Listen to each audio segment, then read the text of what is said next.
Maligayang pagbabalik mga kasolid, Casimiro at Tapales naghamon kay Inoue, Fulton, talo, labang takot. Naoya Inoue pumasa na sa hamon. Banat ng hapon, walang Pinoy boxer na mananalo sa kanya. Para sa ating unang balita mga kasolid, katatapos nga lamang ng bakbakang Inoue kontra Fulton na kung saan talo nga itong si Fulton via technical knockout sa round number 8. Muli na namang pinatunayan itong si Naoya Inoue ang pagiging monster sa ibabaw ng lona. Pahiya nga itong si Stephen Coolboy Fulton maging ang kanyang trainer dahil bago nga ang laban ay nagbitaw ng salita itong si Stephen Fulton na kahit ano daw ang mangyari ay siya ang mananalo sa laban.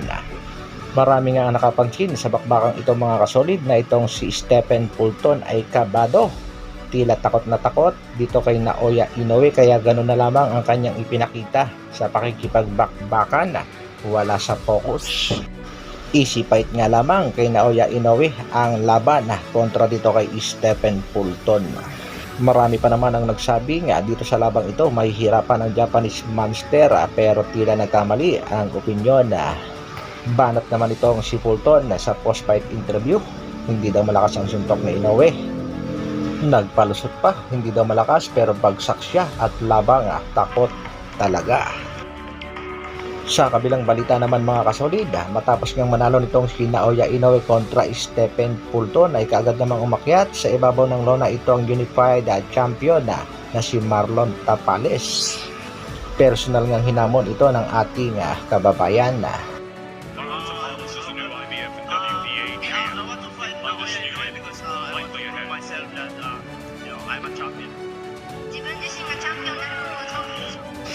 At ang magandang balita nga dyan mga kasolid ay pabor naman ito nga si The Monster Naoya Inoue na labanan itong ating kababayang si Marlon Tapales. Posible nga maganap ang kanilang laban ngayong Disyembre.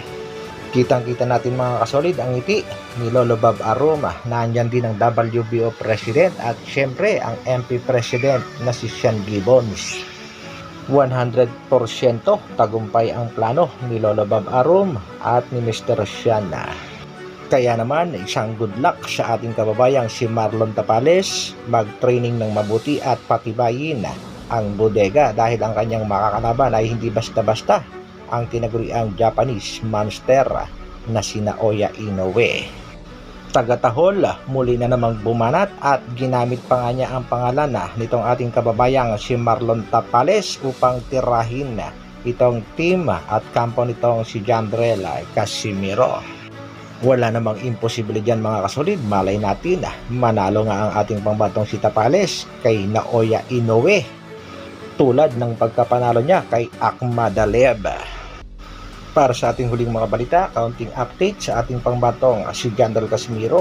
Naghamon nga itong si Cuadro Alas It's My Boy dito kay Naoya The Monster Inoue. Matatandaan natin mga kasolid na dati nang sinabi nitong si Cuadro Alas It's My Boy na wala na daw matatakbuhan pa itong si Japanese Startel. Ngayon naman, heto ang banat ni Cuadro Alas It's My Boy. Inoue, ito ako, wala nang papaan na basagan na agad kaya mo yan suungin ang suntok ng mga kalaban.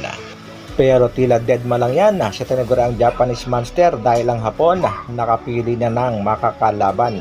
Hanggang dito na lang muna mga kasolid, isang like naman dyan. Maraming salamat sa patuloy na pagsuporta at panonood. Mabuhay, Dr. Alvin Vlogs.